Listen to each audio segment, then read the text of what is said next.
pessoal, tá todo mundo bem? Eu espero que sim. Seja bem-vindo à Nave Química Fisiológica, um canal com pequenas gotas de conhecimento. Meu nome é Adriana Pedrenho e hoje nós vamos falar a respeito da digestão e a absorção de carboidratos.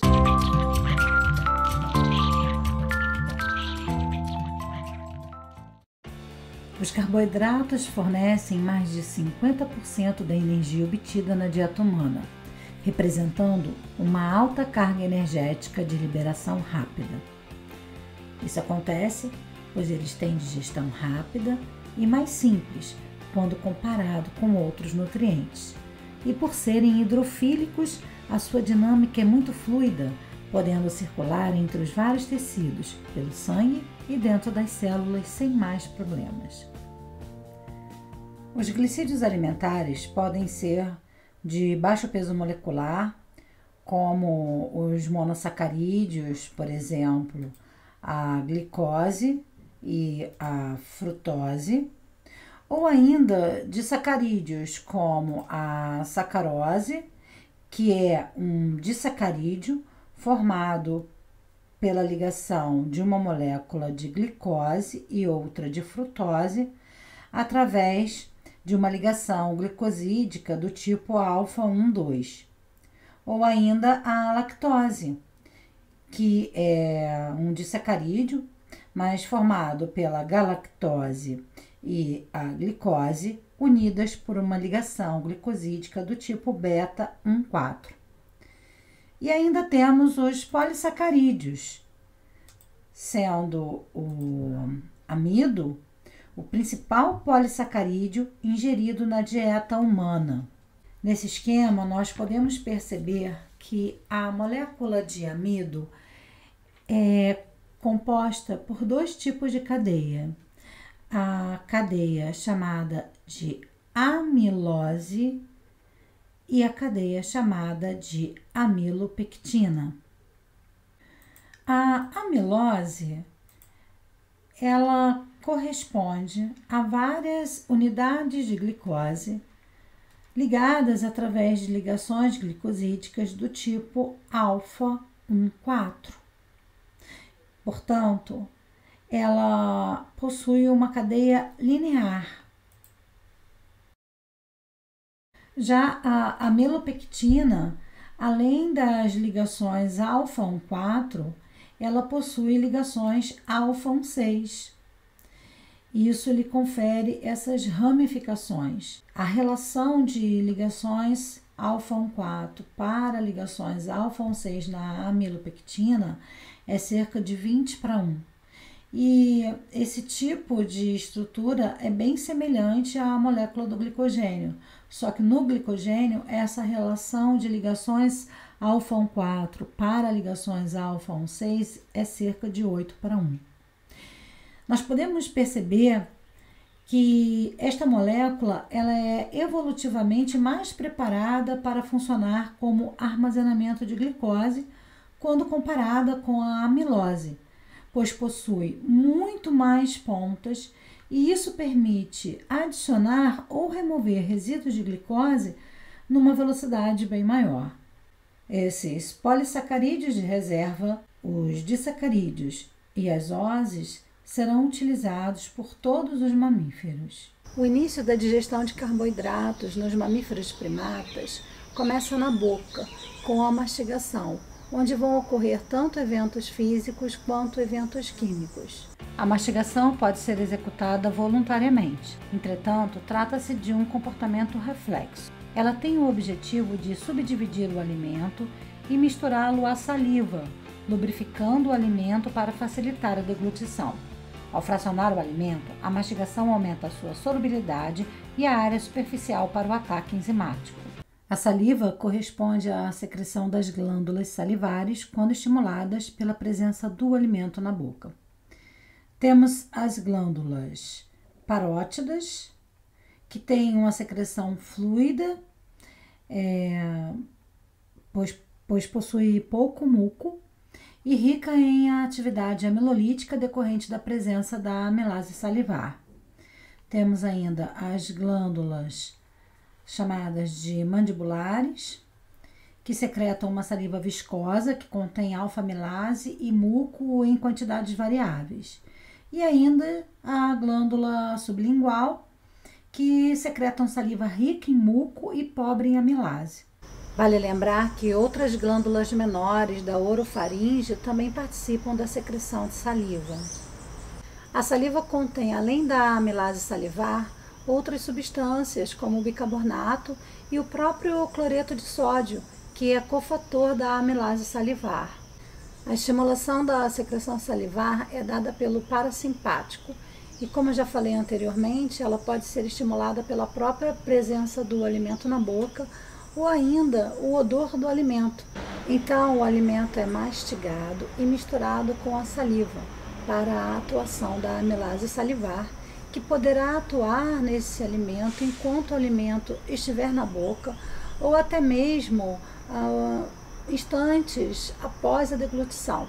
Mas a partir do momento em que o bolo alimentar é homogeneizado com o conteúdo do estômago, que devido à presença do ácido clorídrico no suco gástrico é ácido, isso vai inativar a amilase salivar e ela passa a não ter mais atividade.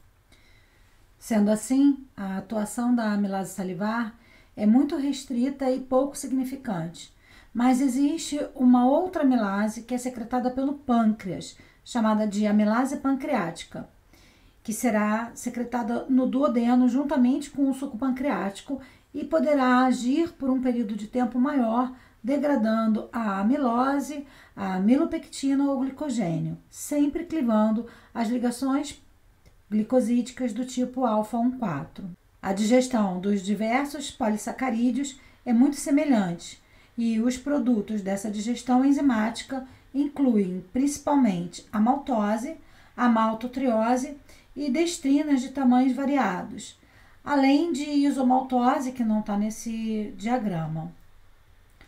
Então, após a ação da amilase pancreática, teremos na luz intestinal uma mistura constituída principalmente pelos disacarídeos sacarose, maltose, lactose e isomaltose, além de maltotriose e outros oligosacarídeos de tamanhos variados.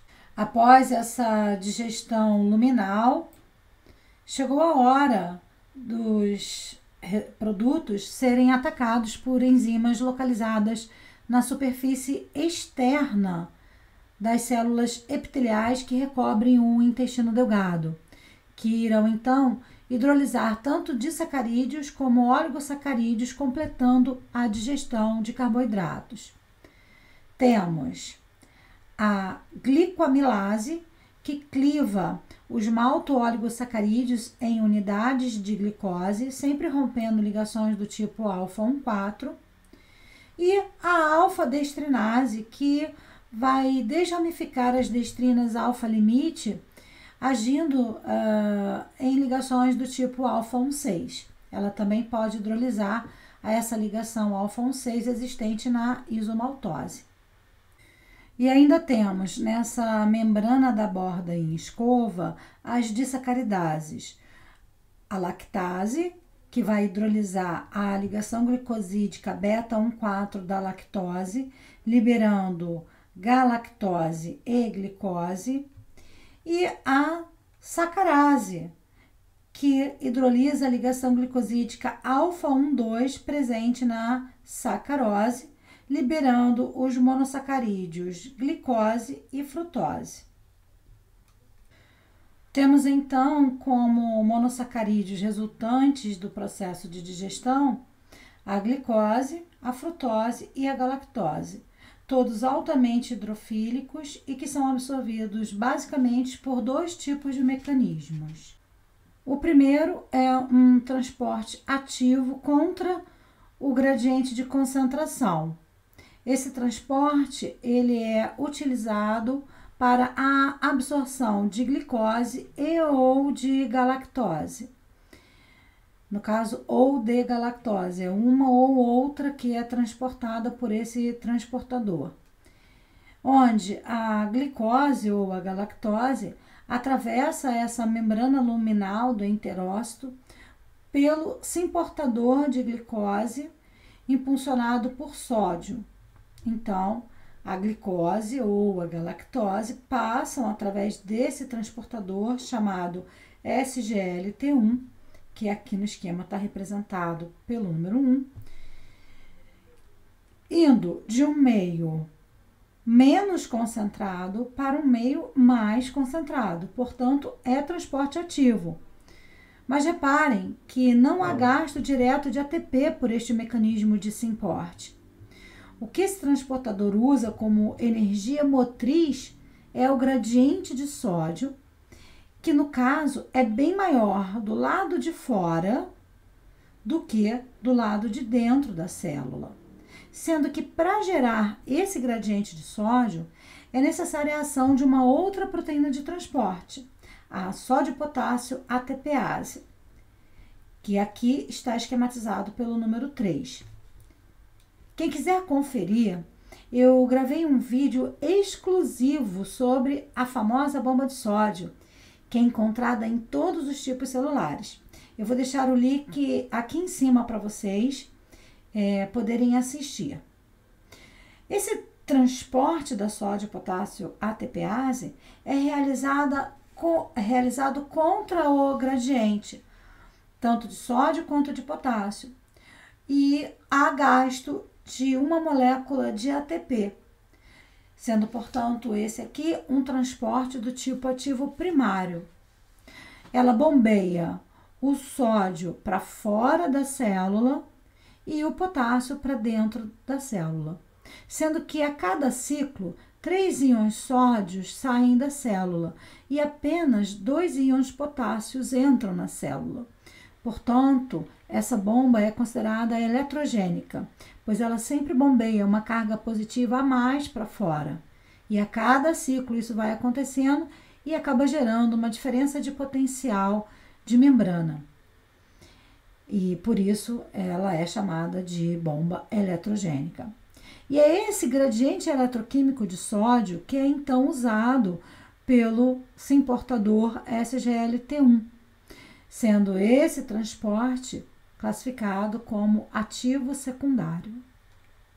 Nesse simportador, nesse transporte, quando os dois sódios e a glicose se ligam na superfície luminal da membrana do enterócito, no SGLT1, eles induzem uma mudança conformacional do simportador que permite que aquelas moléculas passem para dentro da célula.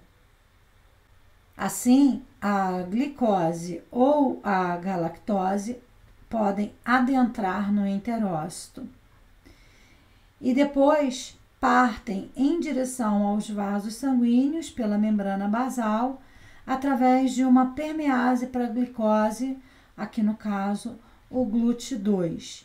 O GLUT2 ele acaba sendo passagem para outras oses também, além de glicose e galactose, haverá também a passagem de frutose pelo GLUT2.